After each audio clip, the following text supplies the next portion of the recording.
Hello everyone, कैसे हो सभी। आई होप सभी अच्छे होंगे। तो एक बार फिर से आप सभी का स्वागत है हमारे इस चैनल में जिसका नाम है फिजिक्स तड़का। देखो, आज अपने डिस्कस करने वाले हैं स्टैटिस्टिकल मैकेनिक्स का lecture number 2। Lecture number first हमने डिस्कस कर लिया था और उसमें काफ़ी अच्छे खासे हमने टॉपिक डिस्कस किए थे। उसमें हमने प्रोबेबिलिटी के बारे में देखा था, जो लेक्चर 1 था हमारे पास में। उसमें हमने क्या क्या डिस्कस किया था लेक्चर 1 में हमने डिस्कस किया था प्रोबेबिलिटी।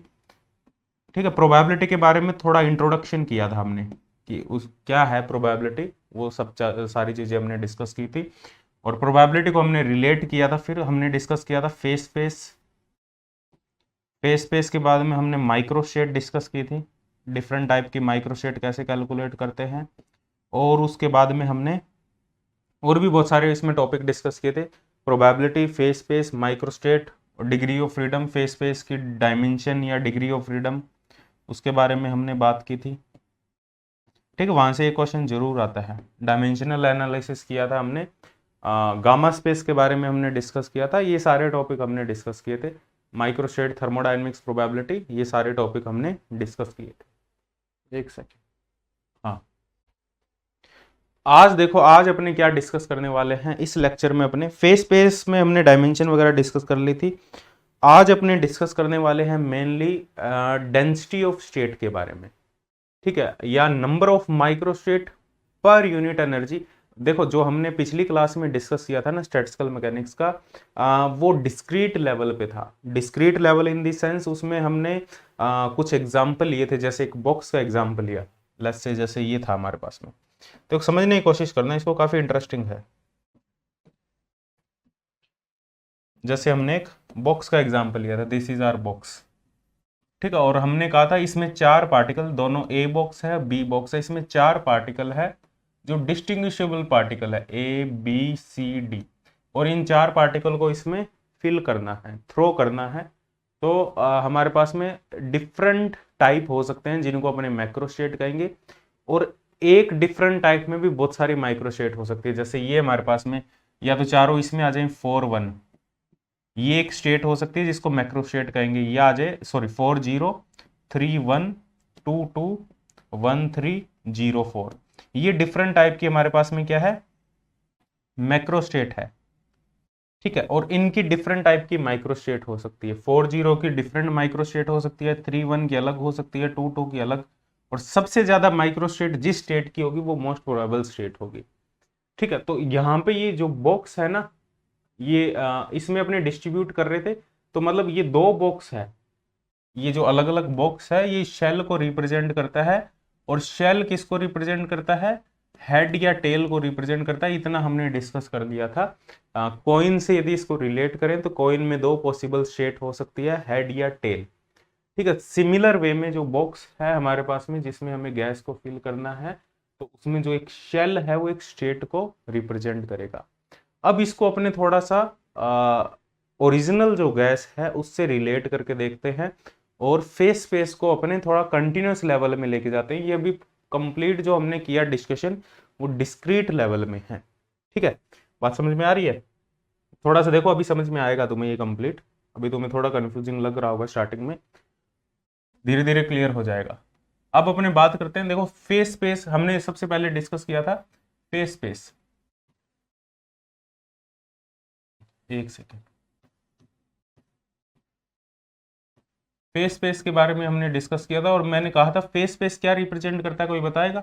फेस स्पेस रिप्रेजेंट करता है एक सिंगल पार्टिकल के मोमेंटम और पोजीशन को।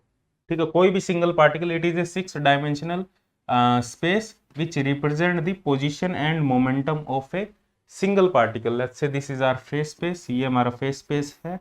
This is our momentum axis and this is our position axis. तीन मोमेंटम एक्सिस होगी, तीन पोजीशन एक्सिस होगी। और इसमें कोई जो सिंगल पॉइंट होगा, इस पॉइंट को अपने क्या कहेंगे, इस पॉइंट को अपने कहेंगे फेज पॉइंट। Phase point. और जो फेज पॉइंट है वो किसी भी पार्टिकल के मोशन को रिप्रेजेंट करता है। कोई भी पार्टिकल है किस टाइप से मूव कर रहा है, तो फेज पॉइंट भी फेज स्पेस के अंदर मूव करेगा। यदि कोई भी पार्टिकल मूव कर रहा है, मोशन में है, उसकी पोजीशन लगातार चेंज हो रही है, उसका मोमेंटम लगातार चेंज हो रहा है, तो उस फेज स्पेस के अंदर जो पॉइंट है ये भी लगातार मूव करेगा, एक जगह से दूसरी जगह तक वेरी करेगा। तो इसकी फेज स्पेस की जो इक्वेशन ऑफ मोशन है, इसको कैसे रिप्रेजेंट करेंगे? Equation of motion in phase space, वो हमें क्लासिकल मैकेनिक्स से पता है। यदि हमें इस पार्टिकल का हैमिल्टोनियन पता हो, टोटल एनर्जी पता हो, यदि इस पार्टिकल का हैमिल्टोनियन या टोटल एनर्जी के बारे में हमें इंफॉर्मेशन हो, तो हमारे पास में इसका जो मोमेंटम होगा पी एक्स डॉट, वो होगा minus del h by del x, या एक्स डॉट होगा del h by del p x. इसको अपने हैमिल्टन इक्वेशन ऑफ मोशन भी कह देते हैं यदि अपने वन डायमेंशन की बात करें। ऐसे ही वाई में भी लिख सकते हो, जेड में भी लिख सकते हो। This is equation of motion, ये पता होगा ना क्लासिकल मैकेनिक्स से, इक्वेशन ऑफ मोशन या हैमिल्टन इक्वेशन ऑफ मोशन। तो इसकी हेल्प से अपने बता सकते हैं पार्टिकल की ट्रेजेक्ट्री को, पार्टिकल के मोशन को। अब यहां पे देखो हमारे पास में क्लासिकल मैकेनिक्स में तो सिंगल पार्टिकल का कॉन्सेप्ट, कि जो सिंगल पार्टिकल है, जो फेस स्पेस में एक पॉइंट है, बहुत ज्यादा टाइनी पॉइंट हो सकता है, वो उसका कोई साइज या उसका कोई शेप नहीं होगी। ठीक है, क्लासिकल मैकेनिक्स की बात करें, इन क्लासिकल मैकेनिक्स, देखो समझने की कोशिश करना, बहुत इंटरेस्टिंग है। In classical mechanics, classical mechanics की बात करें, फेज पॉइंट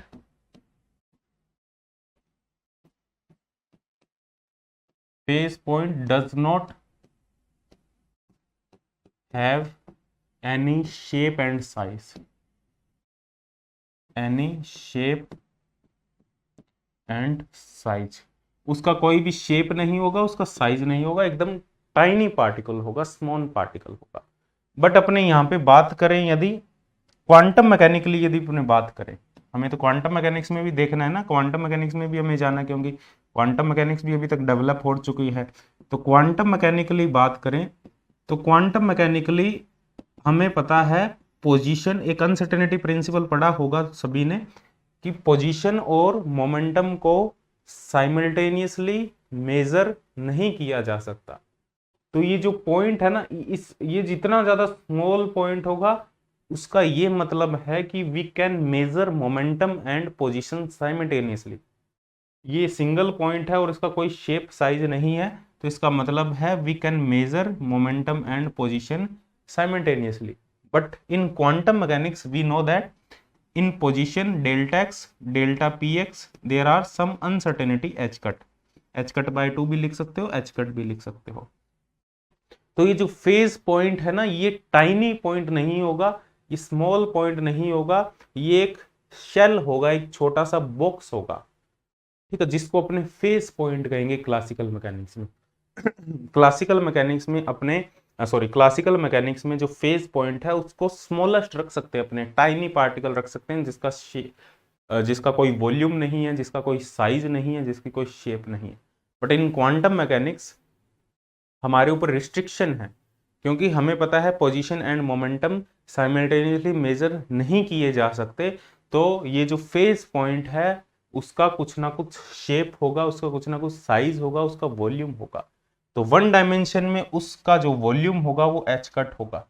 2 डायमेंशन में बात करें, delta x delta p x delta y delta p y, तो ये होगा एच कट स्क्वायर। ये एच स्क्वायर भी लिखा होता है कई जगह। 3 डायमेंशन में बात करें, delta x delta p x delta y delta p y delta z delta p z, it will come out to be h cube, h cut cube.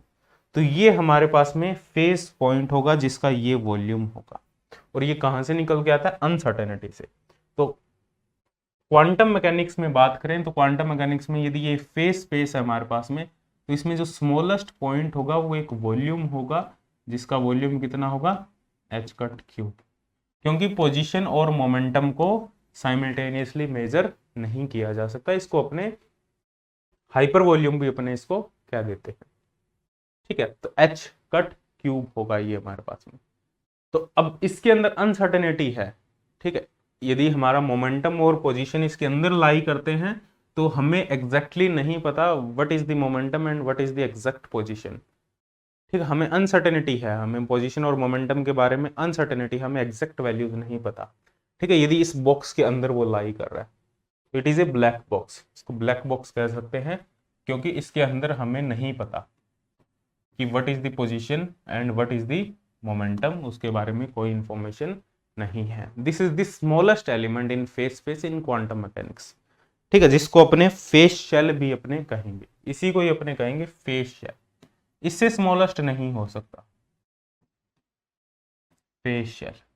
ठीक है, तो ये एक फेज शेल है हमारे पास में। अब देखो, अब टोटल नंबर ऑफ माइक्रोस्टेट का कॉन्सेप्ट यहाँ पे अपने लेके आते हैं। ये हमारे पास में फेज शेल हो गया। टोटल नंबर ऑफ माइक्रोस्टेट की बात करें, अब देखो कोई भी फेज स्पेस है हमारे पास में, कोई भी पार्टिकल है उसका एक फेज स्पेस है। कोई भी पार्टिकल, लेट्स से कोई भी सिस्टम है हमारे पास में, let's say we have a single particle which is moving with some kind of energy. ठीक है, कोई भी सिस्टम ले सकते हो, किसी भी टाइप का system, let's say we have a quantum particle. Quantum particle भी हो सकता है, it can be classical particle also, classical particle भी हो सकता है, क्वांटम पार्टिकल भी हो सकता है। लेट्स से कि वी हैव ए कोई फ्री पार्टिकल है हमारे पास में, एक एग्जांपल लेते हैं, समझने की कोशिश करना, मैं काफी डिटेल में एक्सप्लेन कर रहा हूं। कोई भी हमारे पास में लेट्स से फ्री पार्टिकल है,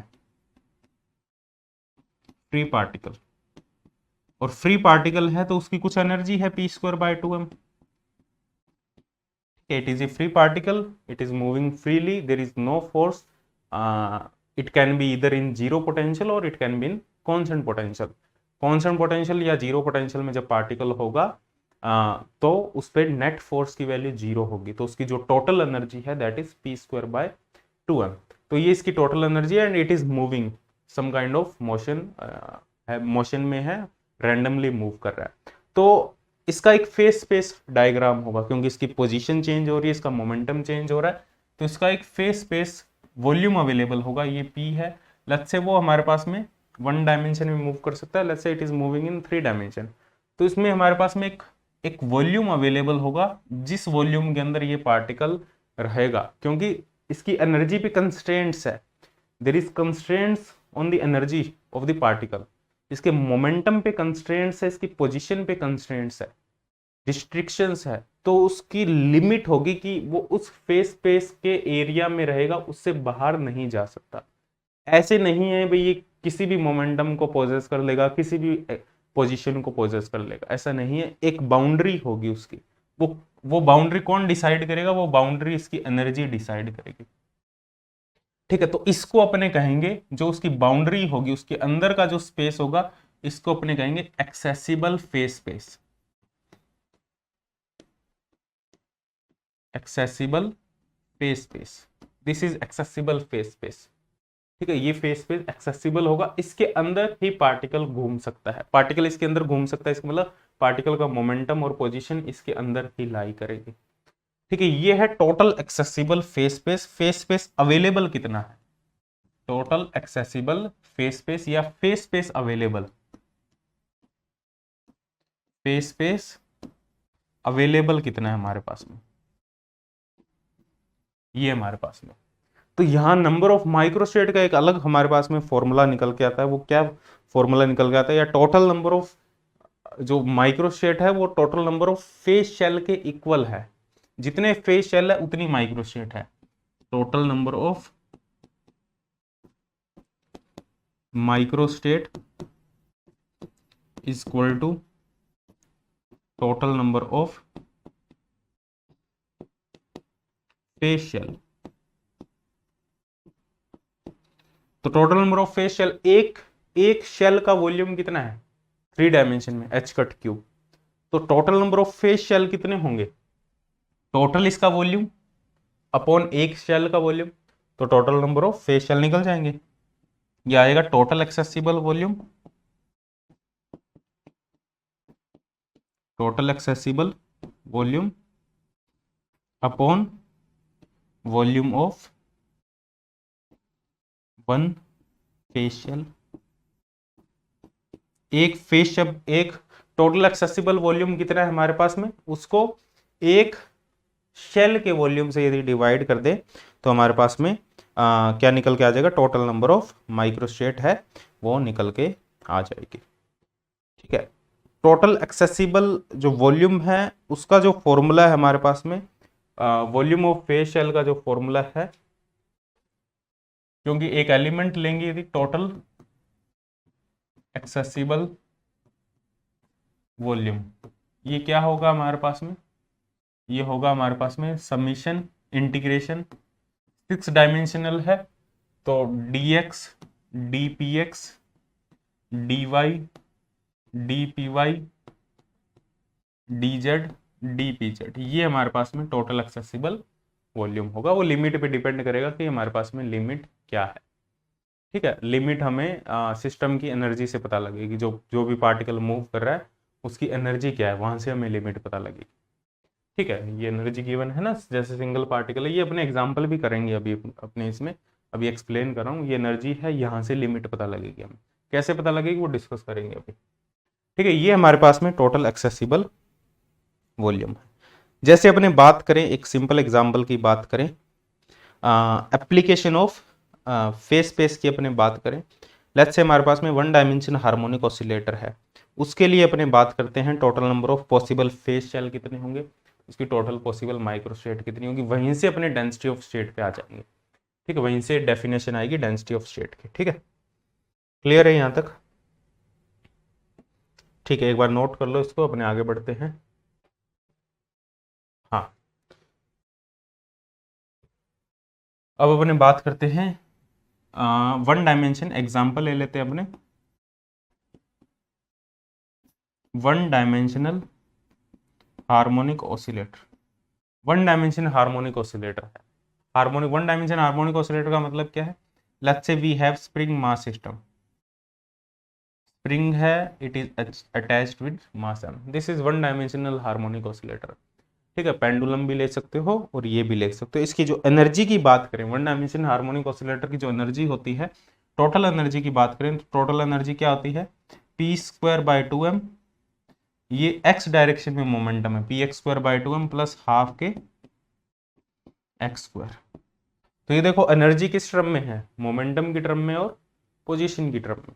तो इसका अपने फेस स्पेस ड्रॉ कर सकते हैं इस एनर्जी से, इस फॉर्मूले से अपने इसका फेस स्पेस ड्रॉ कर सकते हैं। इसका फेस स्पेस क्या होगा, देखो इस फॉर्मूले को अपने क्या लिख सकते हैं, px²/2m प्लस हाफ के x²= ये एनर्जी है।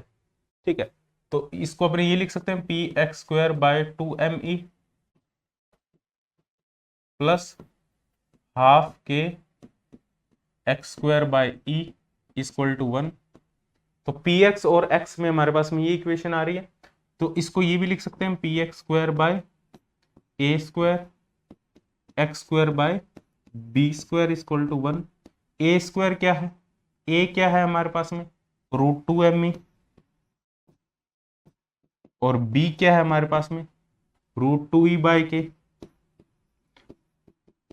तो ये इक्वेशन किसकी है, ये इक्वेशन है इलिप्स की इक्वेशन, जिसकी एक सेमी मेजर एक्सिस है और एक सेमी माइनर एक्सिस है। और जो सेमी मेजर एक्सिस और जो सेमी माइनर एक्सिस है उनको कौन डिसाइड कर रहा है, एनर्जी। तो एक लिमिटेशन है ना, एक उस फेस स्पेस, जो टोटल एक्सेसिबल फेस स्पेस है, उसका कितना टोटल वॉल्यूम होगा या एरिया होगा, क्योंकि यहाँ पे 1 डायमेंशन है तो एरिया की बात करेंगे यहाँ पे अपने। ठीक है, वॉल्यूम नहीं होगा यहाँ पे क्योंकि 1 डायमेंशन में है ये। ठीक है, तो px की भी एक लिमिट है और x की भी एक लिमिट है हमारे पास में, this is our px, this is our x। px की एक लिमिट है, सेमी मेजर एक्सिस सेमी, इसकी भी एक लिमिट है, तो एक इलिप्टिकल शेप बनेगी हमारे पास। ये है √2me प्लस का, ये है माइनस का √2me, और ये है हमारे पास में 2e/k माइनस का, और ये है 2e/k प्लस का। तो ये इसका टोटल एरिया है जो फेस स्पेस एक्सेसिबल वॉल्यूम होगा, total phase space volume for 1 dimensional harmonic oscillator. ठीक है, कोई 1 डायमेंशनल हार्मोनिक ऑसिलेटर है which is oscillating, let's say this is spring, we have spring mass system. ठीक है, एक spring is attached to a mass m and it is oscillating.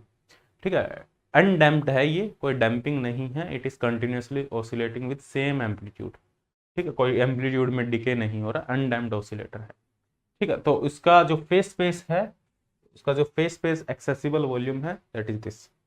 यदि ये undamped है, यदि डैम्प्ड होता तो इसका फेस स्पेस वॉल्यूम डिक्रीज करता रहता, क्योंकि ये लिमिट एनर्जी डिक्रीज करती, semi major axis semi minor axis धीरे धीरे श्रिंक होती जाती, तो उसका फेस स्पेस वॉल्यूम भी, एरिया भी, उसका फेस स्पेस एरिया भी धीरे धीरे कम होता जाता और एक पॉइंट पे उस सेंटर पे आके रुक जाता, ठीक है, यदि वो डैम्पिंग होती है उसमें। यदि डैम्पिंग नहीं है तो वो कॉन्स्टेंट वॉल्यूम अवेलेबल है, कॉन्स्टेंट एरिया अवेलेबल है। और तो यहां से अपने को टोटल एरिया कितना होगा, यहां से टोटल एरिया डायरेक्ट निकाल सकते हैं अपने, फेस स्पेस एरिया कितना होगा, pi into a into b, ellipse का एरिया, pi into semi major axis 2m/e, semi minor axis 2e/k, ये लिख सकते हैं। तो पाई 2 पाई e रूट m/k, तो 2 पाई रूट m/k को क्या लिख सकते हैं अपने, देखो फ्रीक्वेंसी क्या होती है mu, 2 pi root sorry time period होता है, फ्रीक्वेंसी होती है हमारे पास में, फ्रीक्वेंसी का यही होता है ना फॉर्मूला, 1/√2 पाई रूट k/m, तो ये फॉर्मूला होता है ना हमारे पास में, रूट k/m, तो e बाय, तो हमारे पास में 1/2 पाई रूट, हाँ ठीक है, तो e/μ आ जाएगा ये, e/μ। तो ये तो है total accessible face space area for harmonic oscillator, total area, ठीक है। और एक शेल का एरिया कितना होगा, एरिया ऑफ सिंगल शेल, इसके अंदर इसको बहुत सारे शेल में डिवाइड कर सकते हैं ना, छोटे छोटे, क्योंकि हमें पता है अनसर्टेनिटी प्रिंसिपल से क्वांटम मैकेनिकली, ठीक है, एक शेल होगा, फेस स्पेस पॉइंट को, total number of phase point calculate करने हमें, तो एरिया ऑफ सिंगल शेल क्या होगा, delta x into delta px, 1 dimension है, तो ये एच कट होगा, या एच भी लिख सकते हो डायरेक्ट, एच कट भी लिख सकते हो, एच भी लिख सकते हो, बट अपने एच कंसिडर करके चल रहे हैं अभी, ठीक है। तो टोटल एरिया, तो total number of phase shell कितने होंगे, total number of phase shell ये होंगे E/μ upon h, single shell के वॉल्यूम से डिवाइड कर दिया तो E/hμ। तो this is the total number of accessible shell, ये टोटल हमारे पास में टोटल नंबर ऑफ माइक्रोस्टेट होगी, या टोटल नंबर ऑफ हमारे पास में शेल होंगे, ठीक है, क्लियर है यहां तक, यहां तक एक बार नोट करो, फिर अपने आगे बढ़ते हैं। तो यहां से एक कॉन्सेप्ट और भी आता है, इसको टोटल नंबर ऑफ शेल को n से रिप्रेजेंट करते हैं, टोटल नंबर ऑफ माइक्रोस्टेट को या स्टेट को n से रिप्रेजेंट करते हैं, तो यहां से कॉन्सेप्ट भी निकल के आता है, हार्मोनिक ऑसिलेटर की जो एनर्जी Nhμ, n क्या है, total number of microstate, mu frequency है उसकी, किस फ्रीक्वेंसी से वो ऑसिलेट कर रहा है। अब ये तो है टोटल नंबर ऑफ माइक्रोस्टेट, अब यहां से कॉन्सेप्ट आता है डेंसिटी ऑफ स्टेट का। डेंसिटी ऑफ स्टेट क्या है, देखो डेंसिटी ऑफ स्टेट होती है हमारे पास में, इसका डेफिनेशन समझ लेना, डेंसिटी ऑफ स्टेट होता है टोटल नंबर ऑफ स्टेट पर unit energy, total number of state इसलिए इसको डेंसिटी कह देते हैं, density of state, total number of state per unit, total number of state का मतलब micro state, total number of micro state पर unit energy, that is density of state.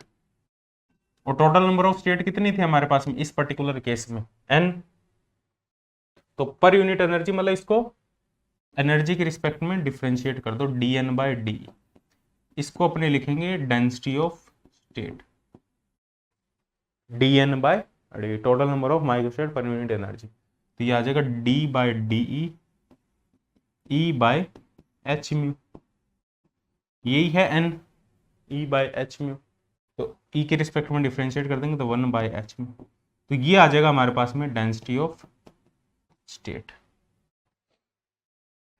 ठीक है, पर unit energy, density of state.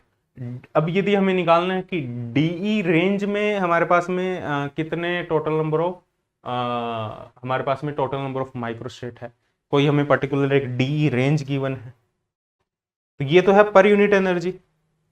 तो D range में total number of microstate, total number of microstate कह सकते हो, फेस शेल कह सकते हो, फेस पॉइंट कह सकते हो, total number of microstate in d e range.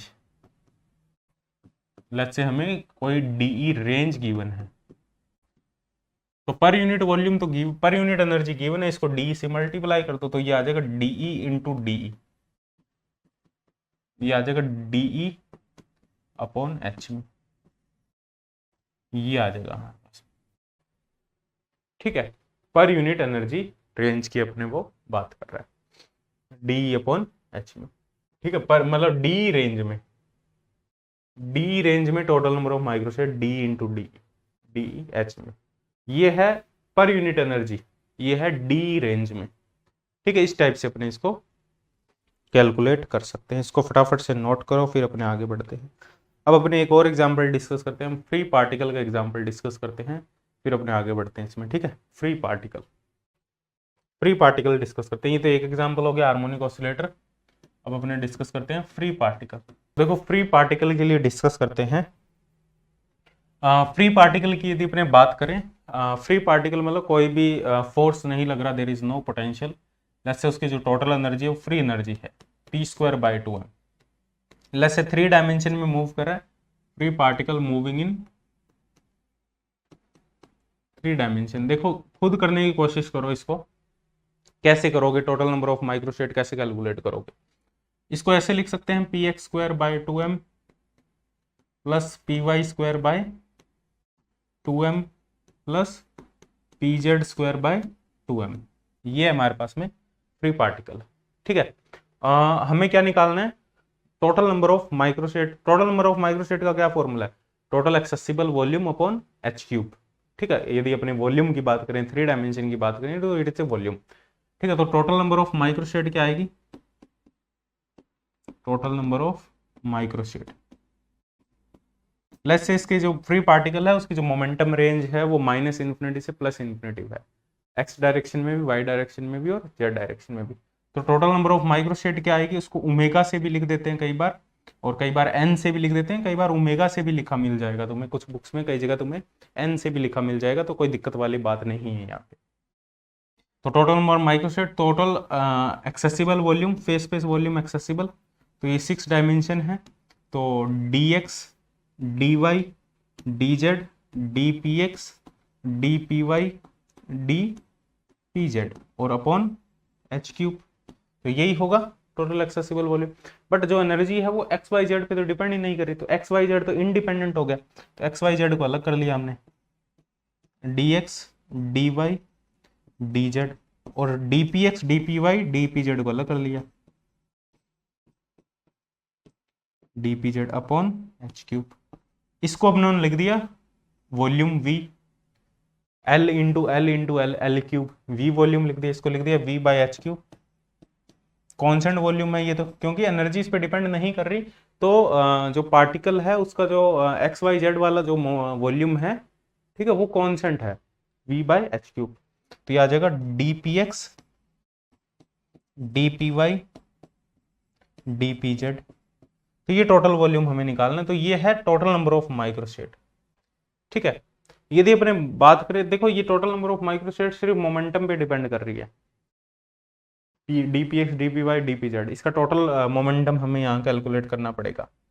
तो हमारे पास में सिर्फ पोजीशन को छोड़ दो, सिर्फ मोमेंटम वाला ग्राफ बनाओ 3 डायमेंशन का।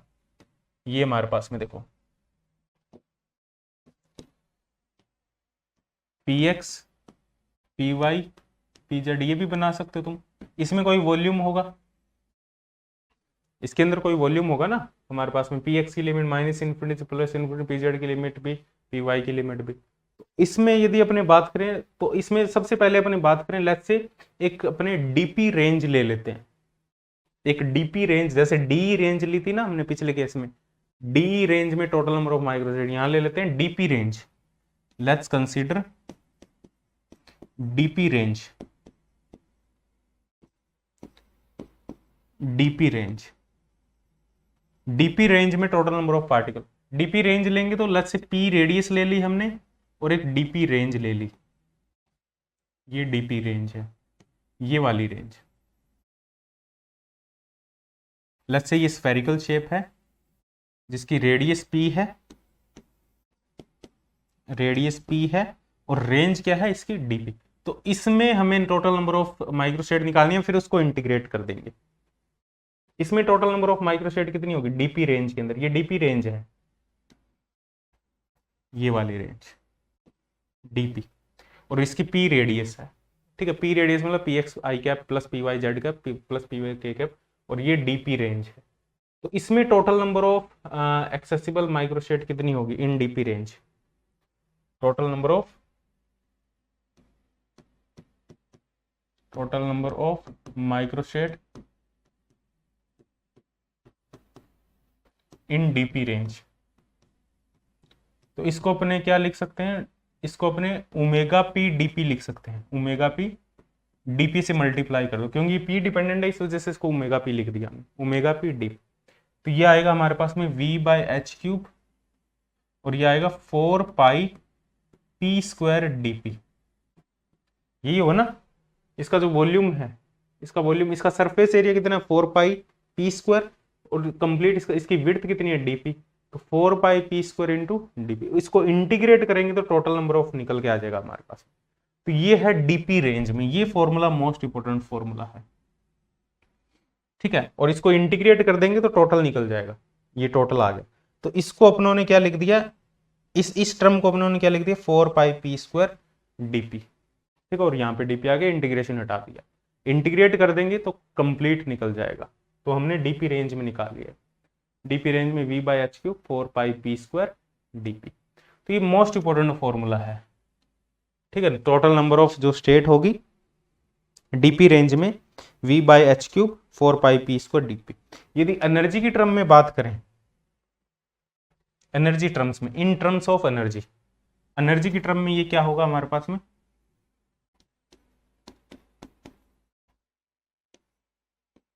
एनर्जी की टर्म में, एनर्जी हमें पता क्या होती है P square by 2m। Free particle के लिए डी कितना आ जाएगा 2p dp बाई 2m, 2 से 2 cancel, p by m dp, ये आ जाएगा हमारे पास में। तो p क्या है, p है √2m, p की वैल्यू यहां पुट कर दो, एनर्जी की टर्म में चाहिए ना ये हमें de, तो सॉरी हमें तो dp निकालना है ना, p बाई m dp, तो dp कितना आ जाएगा, dp आ गया m बाई p de, तो m बाई p कितना है √2m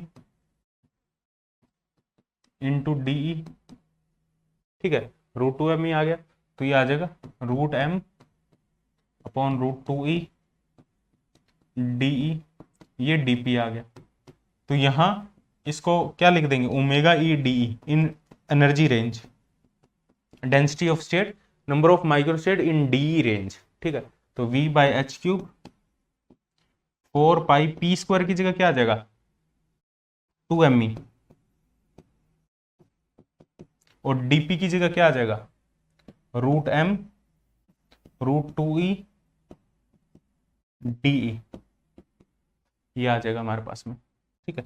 तो इसको क्या लिख देंगे, ये देखो ये है 4m 2m, और यहां पे हमारे पास में ये है m, तो m की पावर कितना हो जाएगा 8 पाई v, 4 दूनी 8 पाई v अपॉन एच क्यूब, और ये हो जाएगा √2 एक नीचे है, ठीक है, √2 एक नीचे है, एक सेकेंड इसको 4 पाई v लिख लो, 4 पाई v अपॉन एच क्यूब, ये √2 नीचे, ये 2 है, ये आ जाएगा √2, और m की पावर 3/2, m की पावर 3/2, e की पावर हाफ de, ये आ जाएगा हमारे पास में 4 पाई v upon h cube √2 m की पावर। अब इसको ये भी लिख सकते हैं ना, इसको √2 से ऊपर नीचे यदि मल्टीप्लाई करो या 2 से ऊपर नीचे मल्टीप्लाई करो, 2 से ऊपर नीचे मल्टीप्लाई कर दिया तो ये भी 3/2 के अंदर चला गया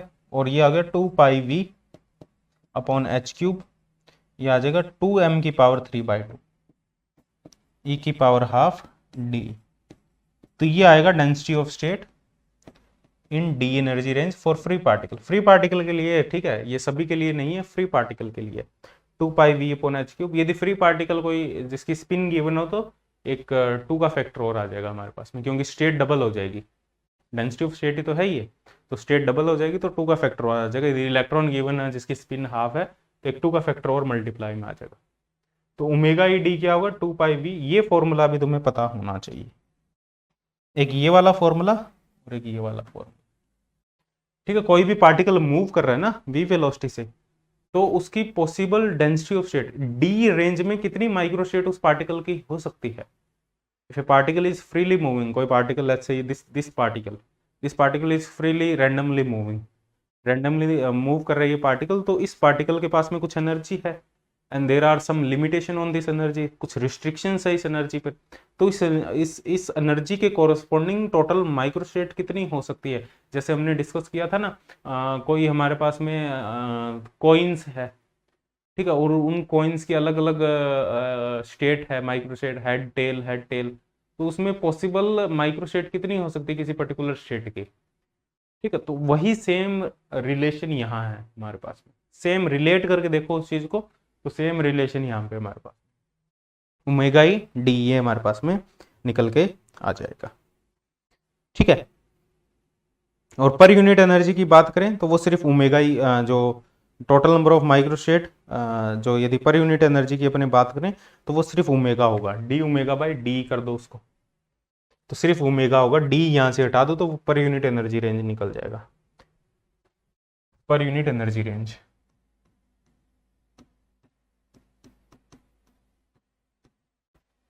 डी को हटा दो, total number of microstate omega e, सिर्फ ओमेगा ई 2πv/h³, 2m की पावर 3/2 e की पावर हाफ डी, डी मत लगाओ।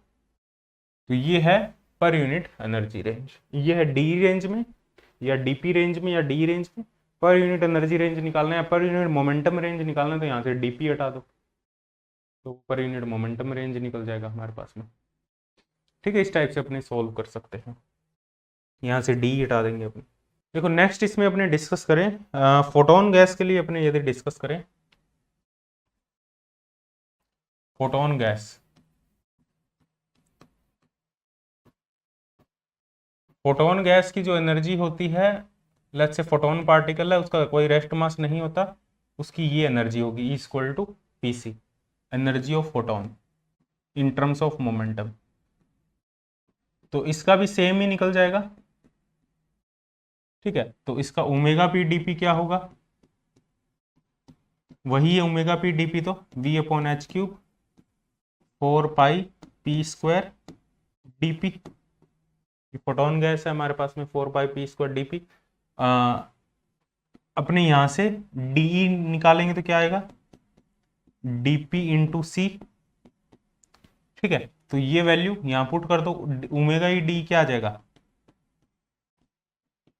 V/h³ 4πp² की जगह क्या आ जाएगा E²/c² इंटू dp की जगह क्या आ जाएगा DE/c, ठीक है। तो ये आ जाएगा V/hc² 4πe² d, ये आ जाएगा हमारे पास में फोटोन गैस के लिए। तो ये किसके प्रोपोर्शनल है E² के प्रोपोर्शनल है, और ये किसके प्रोपोर्शनल था, ये E की पावर हाफ के प्रोपोर्शनल था 3 डायमेंशन में, ये E² के प्रोपोर्शनल है फोटोन गैस, ठीक है, क्योंकि इसमें E = PC है, ठीक है, एनर्जी चेंज हो रही है हमारे पास में। तो इस टाइप से इसको हमें सोल्व करना है, तो ये भी काफी इंटरेस्टिंग है। अब इसके बाद में बात करें फोनॉन गैस की, ठीक है। फोनॉन गैस वाला थोड़ा इंपॉर्टेंट है, ये जरूर नोट कर लेना, फोनॉन गैस।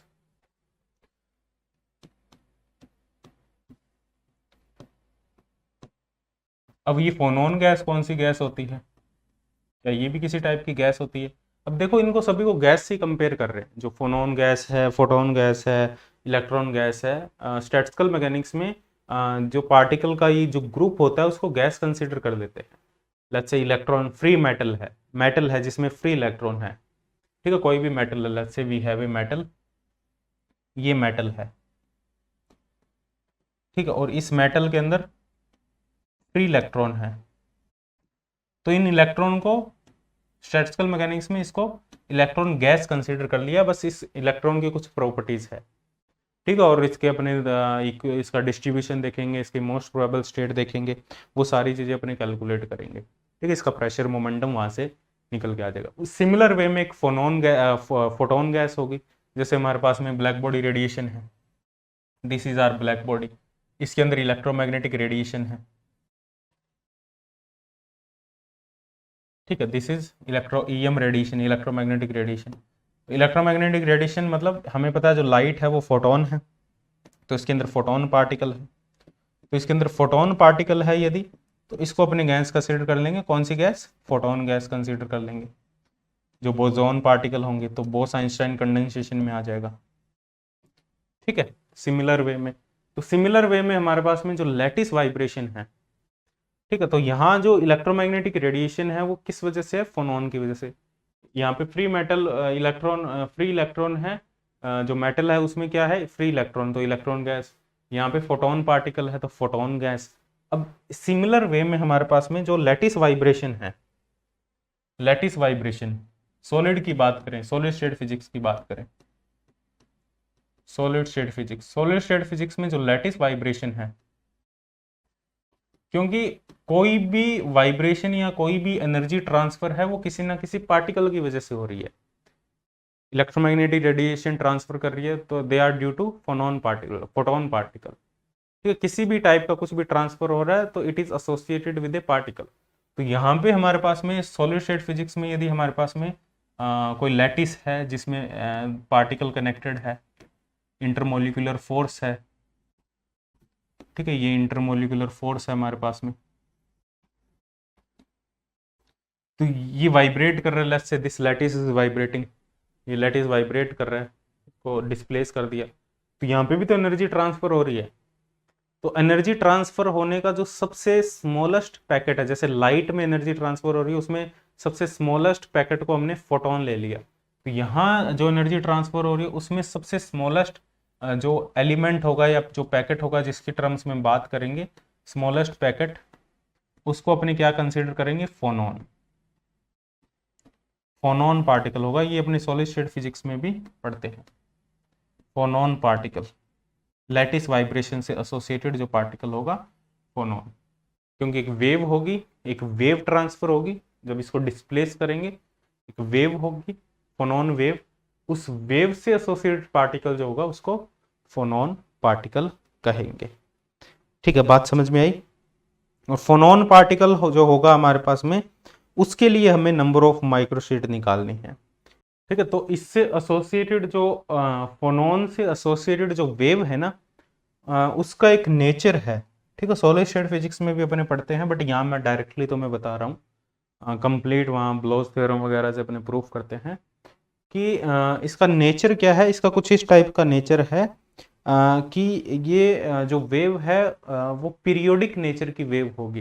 लेट्स से हमारे पास में ये जो फोनॉन, लेट्स से इसको वाइब्रेट करें, तो वाइब्रेशन से एक वेव जो जनरेट होगी, फोनॉन वेव जो जनरेट होगी, उसका नेचर है कि वो पीरियोडिक नेचर होगा उसका, psi x equal to psi x plus l, l length से उसकी लेंथ है हमारे पास में, तो एक एक एक डिस्टेंस के बाद में उसका जो नेचर है वो पीरियोडिक नेचर का होगा। तो ये जो वेव होती है वो होती है ए की पावर आयोटा के एक्स, तो ये होगा हमारे पास में ए की पावर आयोटा के एक्स, ए की पावर आयोटा के एक्स प्लस एल, ठीक है, तो इसको सोल्व करेंगे तो ये क्या आएगा, ई की पावर आयोटा के एक्स प्लस आयोटा के एल, ठीक है, ये आ जाएगा, ये से कैंसिल हो जाएगा, तो ई की पावर आयोटा के एल, ये किसके इक्वल, 1 के इक्वल, तो ई की पावर आयोटा के एल e की पावर 2 आयोटा 2n पाई के इक्वल, इसको 2n पाई लिख सकते हैं। तो 2n पाई तो kl किसके इक्वल हो जाएगा, 2n पाई के इक्वल। ठीक है, तो k किसके इक्वल हो जाएगा, 2 पाई बाय l, और n की वैल्यू 1 2 3 4 -1 2 3 4 हो सकती है। तो k की पॉसिबल वैल्यू क्या हो सकती है, 2 pi by l, 4 pi by l, 6 pi by l। ठीक है, इस टाइप से ये k की पॉसिबल वैल्यू हमारे पास में प्लस माइनस दोनों तरफ में k की पॉसिबल वैल्यू हो सकती है। ठीक है, तो ये मतलब जो वेव वेक्टर है उसकी जो वैल्यू है वो पीरियोडिक फॉर्म की होगी, 2 pi by l, 4 pi by l, 6 pi by l। तो हमें यहाँ पे बताना है नंबर ऑफ माइक्रोस्टेट। मोमेंटम भी k की टर्म्स में ही होगा, इसका जो मोमेंटम होगा वो भी पीरियोडिक नेचर का होगा। मोमेंटम क्या होता है, मोमेंटम होगा हमारे पास में p equal to h cut k. ठीक है, ये मोमेंटम होगा, तो फेस स्पेस से डायरेक्टली एसोसिएटेड है, k वेक्टर ले लो या मोमेंटम वेक्टर ले लो, एक ही बात है। अब इसमें बात करें अपने डेंसिटी ऑफ स्टेट की, डेंसिटी ऑफ स्टेट, तो डेंसिटी ऑफ स्टेट अपने निकालेंगे डी के रेंज में, ओमेगा के डी के, इन डी के रेंज। जैसे डीपी रेंज निकाला था हमने, वैसे यहाँ पे अपने क्या निकालेंगे, डी के रेंज में। तो इसकी जो लेंथ है वो है 2 पाई बाय एल। ठीक है, 2 पाई बाय एल, उसके बाद में वो पीरियोडिक नेचर का है, 0 2 पाई बाय एल जो के वेक्टर है। ठीक है, 2 पाई बाय एल, फिर 4 पाई बाय एल, इधर जाएंगे तो -2 pi by L, -4 pi by L.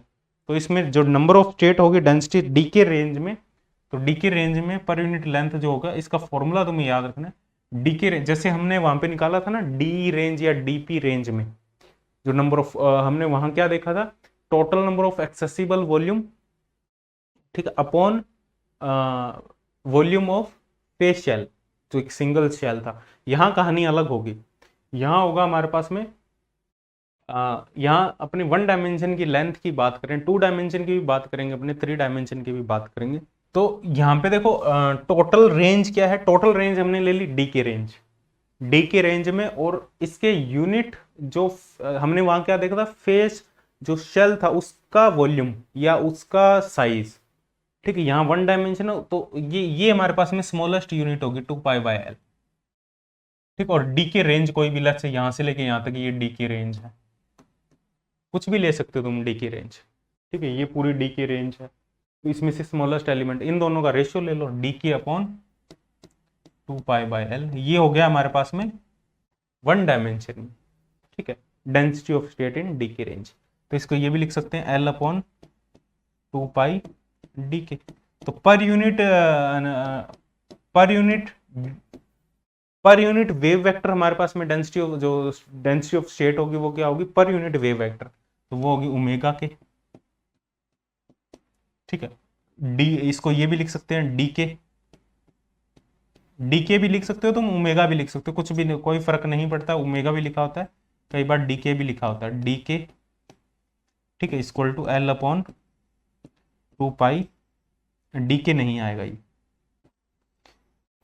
ठीक है, ये हमारे पास में पर यूनिट वेव वेक्टर हमारे पास में जो डेंसिटी ऑफ स्टेट होगी वो होगी एल अपॉन 2 पाई। डी के यहाँ से हट जाएगा, ऐसे लिख लो, नहीं तो कंफ्यूज मत होना, इधर से लिख लो ओमेगा के एल अपॉन 2 पाई। समझ में आ रहा है ना ये क्या मैं बताना चाह रहा हूँ यहाँ पे। ठीक है, density of state per unit wave vector है ये, 1 बाय 2 पाई बाय एल। ठीक है, क्योंकि ये था हमारे पास में, इसको ऐसे भी लिख सकते हो, देखो इसको यदि अपने ऐसे लिखें, कंफ्यूज मत होना, डी के ये था एल अपॉन 2 पाई डी के, और ये क्या था हमारे पास में, ये था हमारे पास में d n, total number of microstate, इसको इन डी के रेंज, ये डी एन ही तो था, total number of microstate in d k range, total number of, समझना इसको। ठीक है, कंफ्यूज मत होना, इसमें नहीं समझ में आ रहा तो दोबारा देख लेना video. Total number of microstate in d k range, थोड़ा सा कंफ्यूजिंग है बट समझ आ जाएगा, कोई दिक्कत वाली बात नहीं। dn डी के रेंज में, तो ये है l अपॉन 2 पाई डी के, तो dn बाई डी के लिख देंगे इसको, l अपॉन 2 पाई। ये है हमारे पास में per unit D k range में, पर यूनिट के में, पर यूनिट वेव वेक्टर हमारे पास में कितने नंबर ऑफ माइक्रोस्टेट है। डेंसिटी की बात करें, इसको अपने लिख सकते हैं डी के, या सिंपल ये लिख सकते हैं।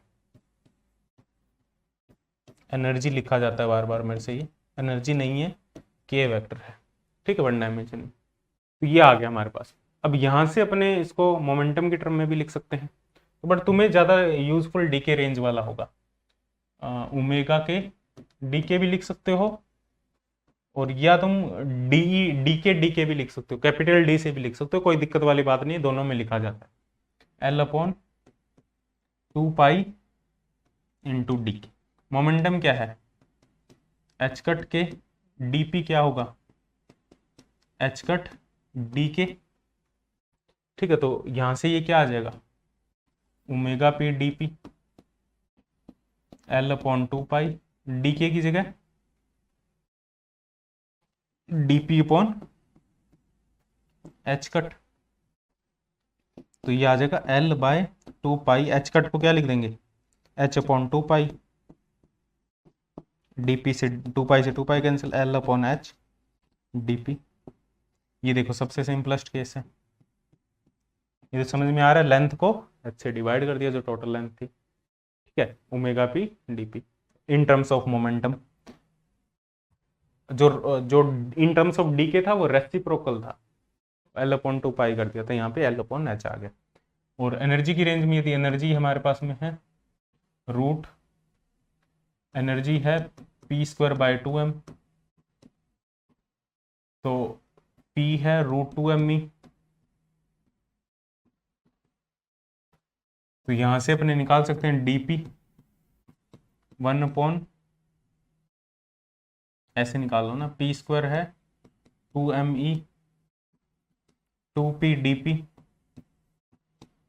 2m de, ठीक है, 2 से 2 कैंसिल हो गया, dp क्या आ जाएगा, m de upon p, p की जगह क्या आ जाएगा, root 2me,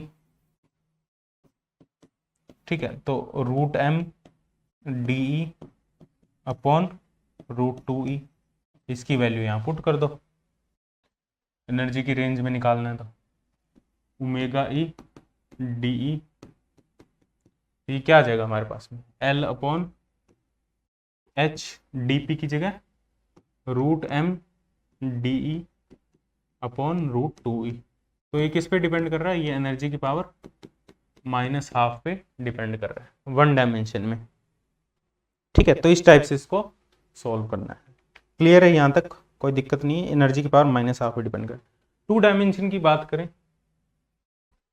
in 2 dimension, lattice vibration in 2 dimension, वो 1 डायमेंशन था, लैटिस वाइब्रेशन इन 2 डायमेंशन।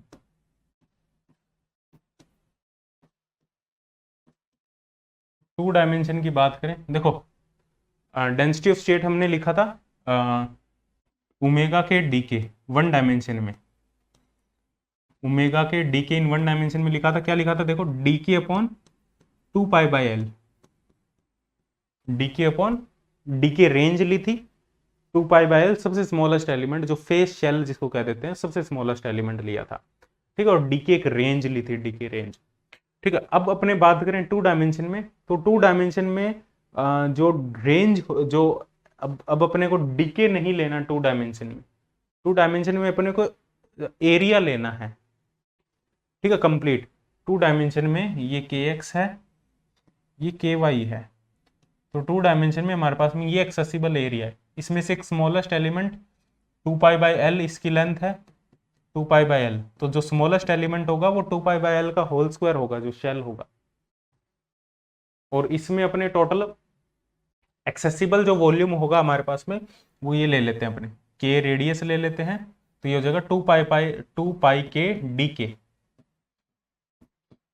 ठीक है। 2 डायमेंशन में अपने एक एक स्मॉलेस्ट एलिमेंट अपने एक रिंग ले लेते हैं जिसकी रेडियस के है, क्योंकि इन्फिनिटी तक जा रहा है ना ये, तो अपने इसको रिंग की टर्म में ले लेते हैं। जैसे वहाँ 3 डायमेंशन में अपने स्फेरिकल शेल की टर्म में कंसिडर करते हैं, तो इसको रिंग की टर्म में ले लेते हैं जिसकी के रेडियस है और डी के इसकी लेंथ है। तो इस रेंज में, ये डी के रेंज है, इस रेंज में total number of phase shell कितने होंगे, टोटल नंबर ऑफ माइक्रोशेड, इसका एरिया कितना है 2 पाई के डी के। तो 2 डायमेंशन में ही हो जाएगा ओमेगा के डी के, ये हो जाएगा 2 पाई के डी के। और सबसे स्मॉलेस्ट एलिमेंट जो है उसका एरिया कितना होगा 2 पाई बाय एल का होल स्क्वायर। तो ये होगा हमारे पास में 2 डायमेंशन। बस ये लिखना आ गया, बाकी चीजें आगे आराम से हो जाएगी। ठीक है, तो इसको क्या लिख सकते हैं, 2 पाई से एक 2 पाई कैंसिल हो गया, तो के L square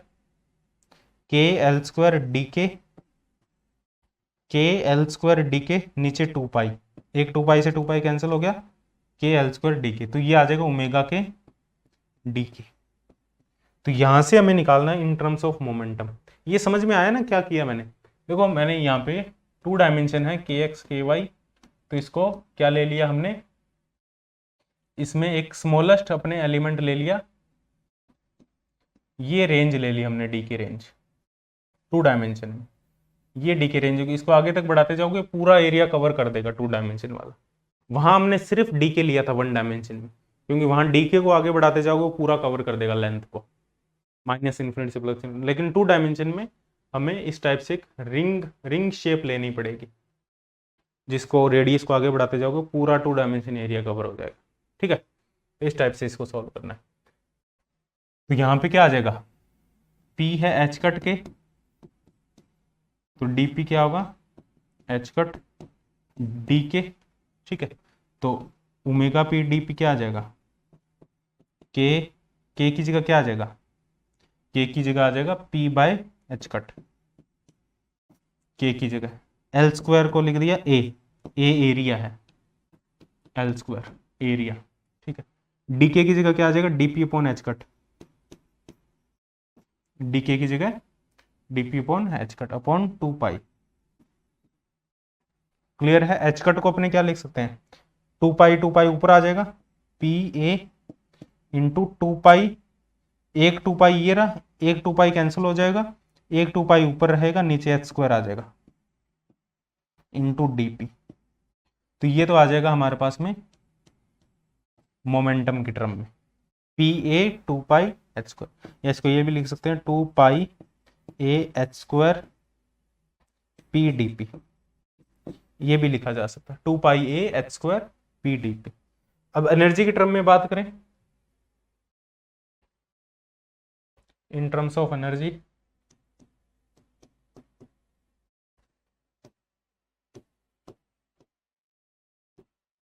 in terms of energy बात करें तो ये आ जाएगा हमारे पास में ओमेगा ई डी ई। तो क्या करना है, एनर्जी क्या है हमारे पास में, पी स्क्वायर बाय 2m। ठीक है, फ्री पार्टिकल अलग से हमारे पास में जो फोनॉन पार्टिकल उसकी एनर्जी है P square by 2m, 2 pi A by H H square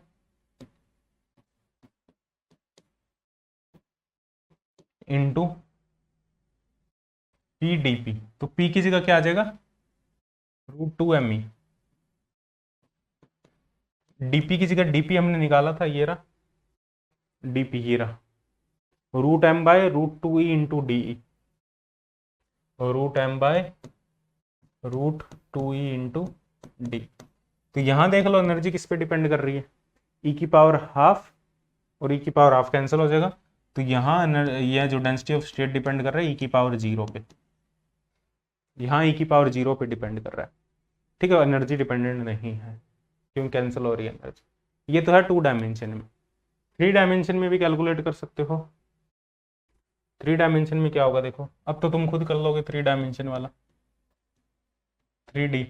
3D में ओमेगा के डी के क्या आएगा, अब यहाँ पे 4 पाई के स्क्वायर डी के लिख लो, क्योंकि यहाँ पे 3 डायमेंशन में अब के एक्स के वाई के जेड होगा। तो यहाँ पे एक स्मॉलेस्ट एलिमेंट लेंगे अपने स्फेरिकल शेल, ये डी के रेंज होगी, और इसकी रेडियस क्या है, तो 4 पाई के स्क्वायर डी के upon 2 pi by L cube, जो सबसे स्मॉलेस्ट फेस शेल होगा जिसका एरिया होगा 2 pi by L cube.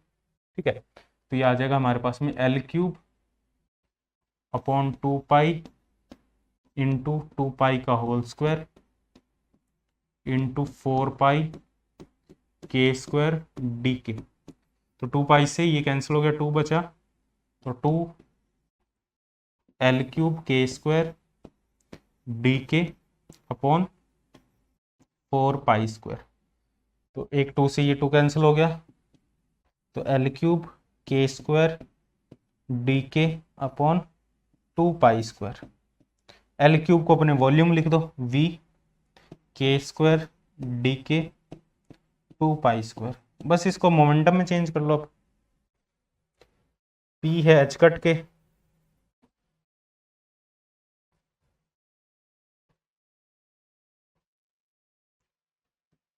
P है एच कट के, डीपी है एच कट डी के, तो ओमेगा पी डीपी क्या आ जाएगा,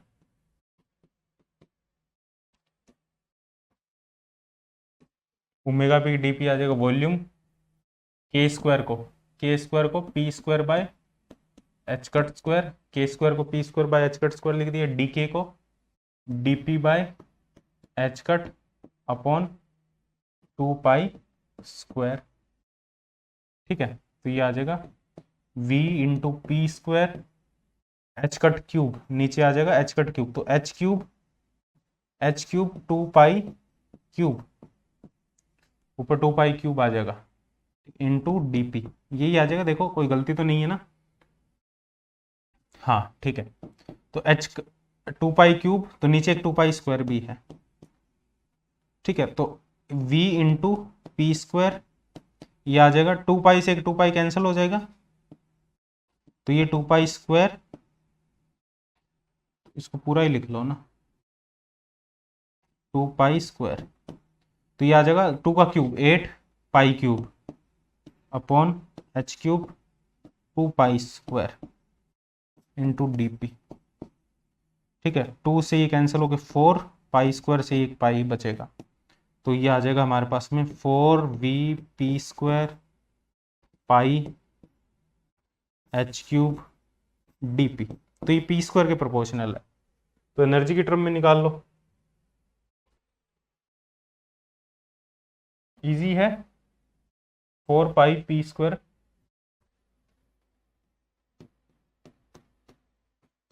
4 pi p square v h cube 4 pi p square h cube dp pi, 4 pi p square v भी था ना, पाई डीपी वी था ना साथ में, 4 पाई, हाँ ठीक है, 4 पाई वी पी स्क्वायर डीपी। ठीक है, पाई 2 बार लिख दिया मैंने, ये था। डी की टर्म में निकाल लो, omega e d, 4 pi p square को क्या लिख देंगे 2 me upon h cube into v, dp को क्या लिख देंगे root m upon root 2e d, e की पावर हाफ आ जाएगा, ये ई की पावर हाफ। तो इस टाइप से होगा। देखो 1 डायमेंशन में वो ई की पावर -हाफ के प्रोपोर्शनल था, 2 डायमेंशन में ई की पावर 0 के, 3 डायमेंशन में ई की पावर हाफ के, जहां energy P square by 2m। तो ई अब डेंसिटी ऑफ स्टेट का एनर्जी के साथ में डिपेंडेंस का डायरेक्ट एक फॉर्मूला है। देखो यदि हमारे पास में देखो एक डायरेक्ट फॉर्मूला है, ये याद रखना, direct dependence,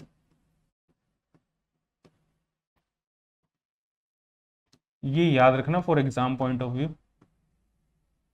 direct dependence formula है, काफी इंपॉर्टेंट फॉर्मूला है वो, याद रखना उसको।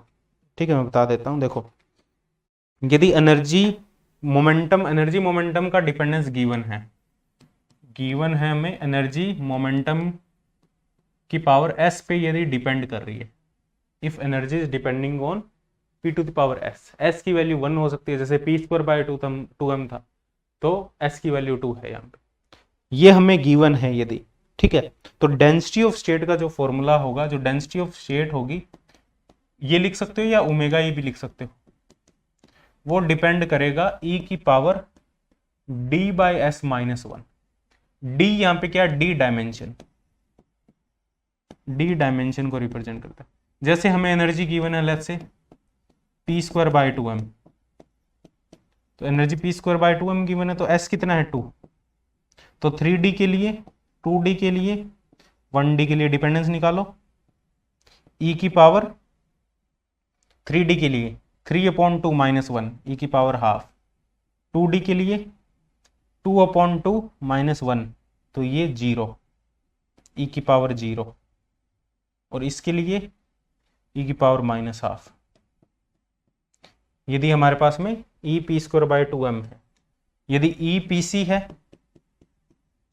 तो s कितना है, e pc है, s 1 है, तो 3d के लिए e की पावर 3/1 -1, तो e², और e की पावर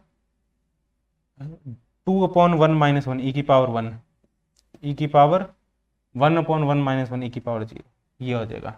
तो इस टाइप से ये डिपेंडेंस भी तुम बता सकते हो। ठीक है, क्लियर है, यहाँ तक कोई दिक्कत नहीं है। आई होप यहाँ तक सभी को क्लियर है।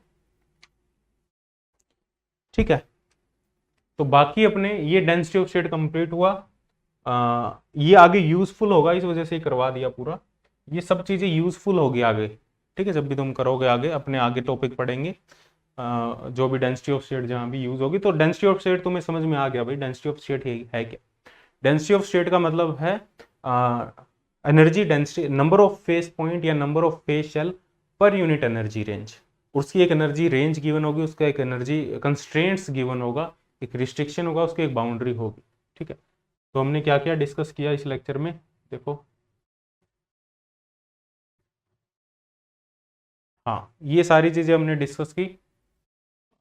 सबसे पहले हमने फेस स्पेस के बारे में डिस्कस किया, इसके फेस शेल के बारे में डिस्कस किया, total number of microstate, total number of accessible volume upon volume of phase shell, ये हमने डिस्कस किया। हार्मोनिक ऑसिलेटर के लिए हमने टोटल कैलकुलेट किया था, उसका जो टोटल नंबर ऑफ माइक्रोस्टेट क्या होगी, E/h mu, total number of microstate होगी। डेंसिटी ऑफ स्टेट को डिफाइन किया था यहाँ पे, ठीक है, ये याद रखना। फिर हमने अलग अलग फ्री पार्टिकल के लिए डेंसिटी ऑफ स्टेट कैलकुलेट की थी मोमेंटम की टर्म में, ये दोनों फॉर्मूले काफ़ी इंपॉर्टेंट है एनर्जी की टर्म में। ठीक है, उसके बाद में फोटोन गैस के लिए किया था, फिर फोनॉन गैस के लिए किया है कंप्लीट 1 2 3 डायमेंशन में। तो ये सारी चीज़ें तुम याद रखना, ठीक है, क्लियर है। नेक्स्ट लेक्चर में अपने स्टार्ट करेंगे एनसेंबल से, कंप्लीट एनसेंबल डिस्कस करेंगे। एनसेंबल है क्या, क्यों जरूरत पड़ी, क्या फिजिकल सिग्निफिकेंस है एनसेंबल का, ठीक है, कौन कौन से टाइप के एनसेंबल होते हैं, और उसके बाद में अलग अलग एनसेंबल को फिर पढ़ेंगे एक एक करके। ठीक है, तो आई होप ये लेक्चर हेल्पफुल रहा होगा। ये सारे टॉपिक अपने नेक्स्ट क्लास में डिस्कस करेंगे। वीडियो को लाइक कर दो, शेयर कर दो, सब्सक्राइब कर दो चैनल को यदि लास्ट तक पहुंच चुके हो। और यदि तुम्हें इंटरेस्ट आ रहा है इस लेक्चर में, स्टैटिस्टिकल मैकेनिक्स पढ़ने में इंटरेस्ट आ रहा है, तो कमेंट करके ही बता सकते हो। इसके अलावा बाकी अपने बात करें, जो CSIR नेट के लिए प्रिपरेशन कर रहा है, तो इसके लिए कंप्लीट कोर्स भी चल रहा है। CSIR नेट के लिए कंप्लीट रिकॉर्डेड कोर्स है, ठीक है, और ग्रेविटोन बैच है, जाके एक्सप्लोर कर सकते हो। 6 मंथ का भी है, 12 मंथ का भी है। RPSC स्कूल लेक्चरर के लिए कोई तैयारी कर रहा है तो उसका भी बैच चल रहा है। RPSC कॉलेज लेक्चरर के लिए भी कोई प्रिपरेशन कर रहा है तो उसका भी बैच स्टार्ट होने वाला है, कॉलेज लेक्चरर का। इवन जैम के लिए भी कोई प्रिपरेशन कर रहा है, उसका भी बैच चल रहा है। तो ये सारे बैच तुम अपने अकॉर्डिंग ज्वाइन कर सकते हो। ऐप डाउनलोड कर लो, वेबसाइट पे विजिट कर जाओ, लिंक डिस्क्रिप्शन में है। और कोई इन्फॉर्मेशन चाहिए तो इस नंबर पे व्हाट्सअप कर सकते हो 9560182735 पे। बाकी टेलीग्राम ग्रुप ज्वाइन कर लो फिजिक्स थर्ड का, ठीक है, उसमें सारी information time to time update होती रहती है। तो मिलते हैं नेक्स्ट सेशन में। Bye bye, take care. कोई भी डाउट हो कमेंट में पूछ सकते हैं। ठीक है, मिलते हैं नेक्स्ट सेशन में। Bye bye, take care.